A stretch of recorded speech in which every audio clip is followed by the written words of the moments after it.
What's going on, guys, and welcome to today's video. And today I thought I would talk about the 5 things I hate about my new Wrangler. Now, I have been, driving Wranglers for like a really long time. I've been working on Jeeps, specifically in the dealership since 2008. So I've been in and out of JKs and JLs and any Jeep for that matter for ever and ever. I got my first Jeep Wrangler way back in 2006, a LJ. So I've been in and out of Jeeps forever, but I've never really made a long road trip in a JL or JK for that matter. Mom has a JK, dad has a JL, but again, I've just driven them in town, taking them, working on them, etc. I've never just long tripped one. And again, all of the service vehicles for my whole 16 plus years at the shop, I've never long tripped one. So this was my first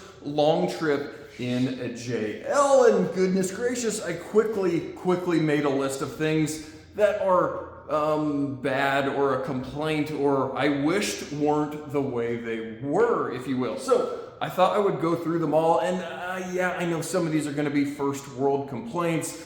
It doesn't have this feature, it doesn't have that feature, but I would be interested to see what you guys think down in the comment section. What's your 5 things you hate about your Jeep? Or maybe there's none and it's the best thing you've ever driven. So starting right off the bat with a 2024 thing. Now, a lot of you guys might not obviously have a 2024, but they have redesigned the dash and added a big, huge radio. Yeah, it works cool, it looks pretty, but it still does all the same things that all the radios have done since 2018 and up. It's just in a big, huge widescreen. Yeah, great, whatever, it looks nice.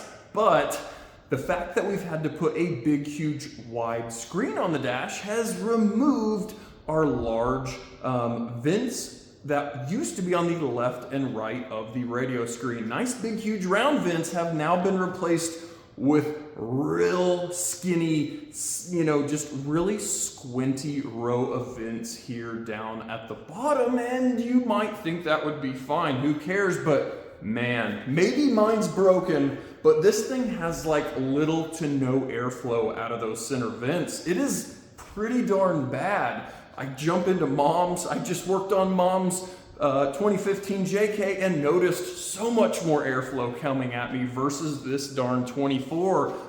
I'm sure all of the HVAC ducting is still completely identical in the dash. They've just narrowed it down to this inch wide vent.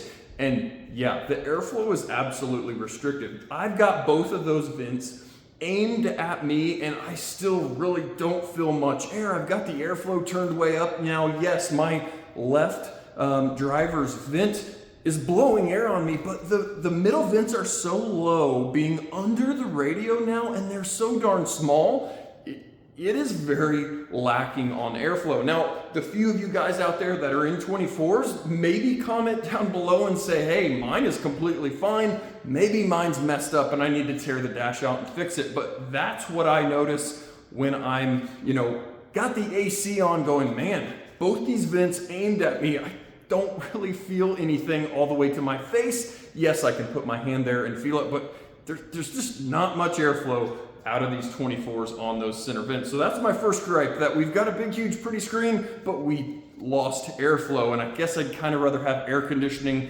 than a big, huge, pretty radio, but we'll move on from that.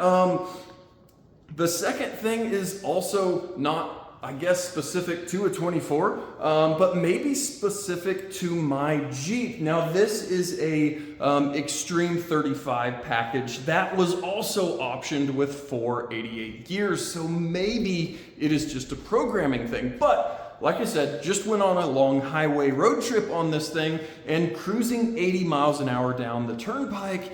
Any slight increase or hill that I would get to. Now, this does hold 8th gear at 80 miles an hour, which I know I should be very thankful for versus a bunch of other Jeeps that can't hold 8th gear. But with the 488 gears, this will hold 8th gear out on the highway, even with the 35s. But any slight incline that I would get to, instead of just downshifting from 8th gear to 7th gear, this thing almost every single time would double downshift. So instead of going from 8th to 7th, it would immediately bang from 8th, 7th to 6th gear, revving this thing out like mad at 80 miles an hour to almost immediately shift from 6th gear to 7th gear to maintain speed. Once you got back on flat ground, it would bump itself back to 8th gear and cruise along. Now, my feeling of the vehicle is it could downshift a single downshift to 7th gear, maintain or gain speed as it needed, and jump back into 8th gear. But for whatever reason, the programming out on the highway with that certain load on the engine was demanding almost every single time it to double downshift, which at 80 miles an hour with 488 gears was running an absurd amount of RPM. So it was just really, really annoying. And it's not a vehicle issue, it's a software programming issue. And I say issue, that's just how this darn thing is programmed. Again, I would be interested for you guys to comment down below and say, hey, mine doesn't do that at all. It downshifts one gear and then it gets back up to speed, or what?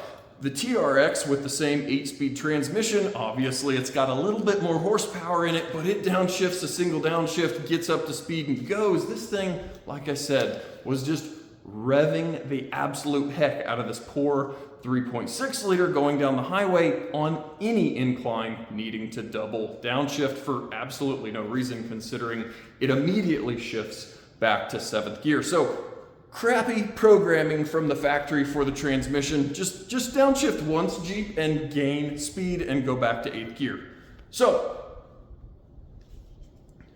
next up is, again, kind of a feature gripe. The center mirror not being auto dimming. Now you're going, come on, it's a Jeep. Come on, you don't need auto dimming center rear view mirror. But hold on here, guys. I had a 2005 Jeep Wrangler Unlimited way back when, and yeah, that 05 Jeep Wrangler had auto dimming mirror with a compass and temperature. Now I understand we've got compass and temperature in our radio screen or our instrument cluster, but yeah, my 05 Jeep Wrangler Unlimited had a auto dimming rear view mirror, which again isn't the end of the world, but at night when you've got somebody coming up behind you and your rear view mirror is blinding you, that's a little bit annoying. And when we get into the price tag of what a Wrangler costs in 2024, yeah, Jeep put an auto dimming mirror on the darn thing for the price point. Again, let's move a little bit farther forward. Mom's 2015 Jeep Wrangler JK Sport, not a Rubicon, not a Sahara, just a normal Sport. Yeah, that's got an auto dimming mirror from the factory, not added, not aftermarket, just from the factory. So where did we go wrong with a JL that we are spending way more money and losing features? I understand that's the way of the world, but goodness gracious. Now Dad's 2020 Jeep Wrangler JL, it doesn't have auto dimming, and it's a Sport with the altitude package. So again, you know, it just seems odd that we had a feature X amount of years ago and now don't. And definitely when we're talking about vehicles at this price point, and heck, this is cheap compared to a 2024 392 final edition that carries a price tag of over $100,000. You're not gonna have an auto dimming rear view mirror on that $100,000 vehicle. You're gonna need to reach up there and flip the little lever like you would in a 1960s Chevy Belvedere. I don't know. It seems like a very weird thing on a nice, modern, new, expensive vehicle. Again, let me know. You JK guys are going to be going, yeah, that's right. That's one thing we've got over you JL guys is an auto dimming mirror. Now, again, another thing that, again, is going to be very personal to myself or very opinionated is rain sensing wipers. Now some people going, really? You're wanting rain sensing wipers on a Jeep Wrangler? Come on, you dumb kid. It's an off-road vehicle. What are you talking about? But again, we're talking about the price point of modern Jeep Wranglers and Gladiators for that matter. You're getting up there into very, very expensive numbers. And again, $100,000 392 final edition, it doesn't have auto or rain sense wipers. Now, some people may say, well, I don't want rain sense wipers. I want to be able to turn them off and on as I choose. And with Jeep, Chrysler, Dodge, you're able to do that. You're able to select whether you want rain sense to work or not, either manual or rain sense. So it's not like you're forced one way or the other. But on the windshield of all of the new 24 Jeep Wranglers, we've got a forward-facing camera. We've got all the things looking forward.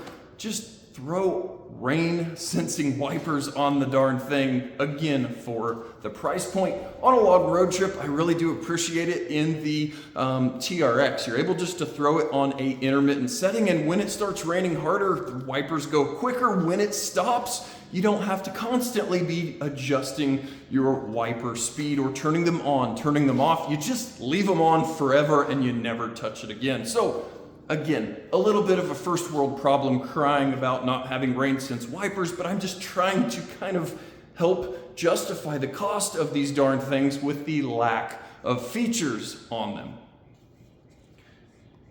Now, my fifth and final complaint or thing that I hate about my Wrangler is kind of a safety dangerous thing. Now, I didn't know that this was an issue with Wranglers, and maybe it's only an issue with lighter colored Wranglers or Rubicons with the domed hood, but my goodness, I had a nasty multiple times of having a hood reflection on this thing. Now, as the sun is rising or setting, I've got a couple of pictures here I can try to throw in of just a absurdly blinding reflection off of the hood right into the driver's eyes. And I guess I've never really seen anybody ever talk about this. So is this just mine?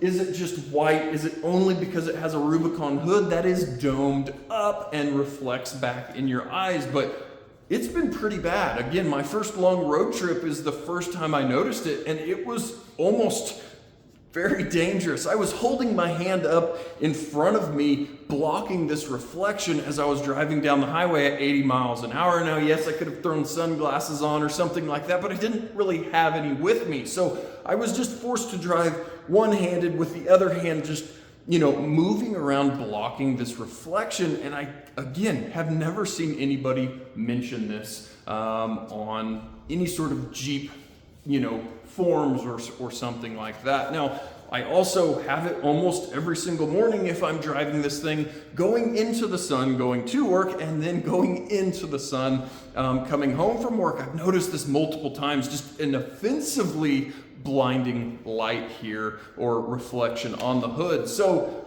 yeah, kind of weird. Again, let me know down in the comments, do you ever get this offensive light reflection on the hood? Now, the two or couple of pictures that I've got, as I, took a picture going down the road of my reflecting sun in my eyes, yeah, real safe.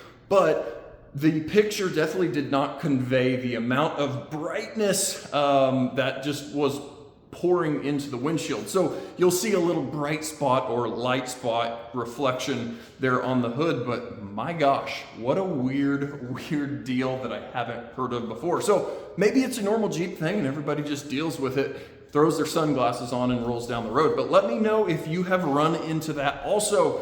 So that was just my 5 things that I kind of quickly came up with on my first road trip. I was writing all these down as I was driving going, oh yeah, this is kind of dumb. Well, this is also kind of dumb. And man, why doesn't it have this or that? So let me know down in the comments, am I just a dumb person who is crying about first world problems and I should be thankful that I've got a vehicle going down the road and yada, yada, yada. Yes, I understand, and I am very thankful for what I have and excited to be driving this thing down the road. But these were just the things you've got to complain about on YouTube to make a dumb video about, the things you hate about this expensive new thing you bought. But even for all of these things, I am super happy to be back in a Wrangler. Like I said, I had a 05 Jeep Wrangler Unlimited that I had lifted on 35s, 488 gears, Detroit lockers, 4-inch lift, and I had that thing for 13 years, if I recall, and put 100 and some thousand miles on that thing, wheeled it a ton, daily drove it, it towed trailers, it did everything that a LJ could do, and I was very happy with that thing. So again, very happy to be back into a Wrangler, and hopefully we'll be wheeling this thing soon.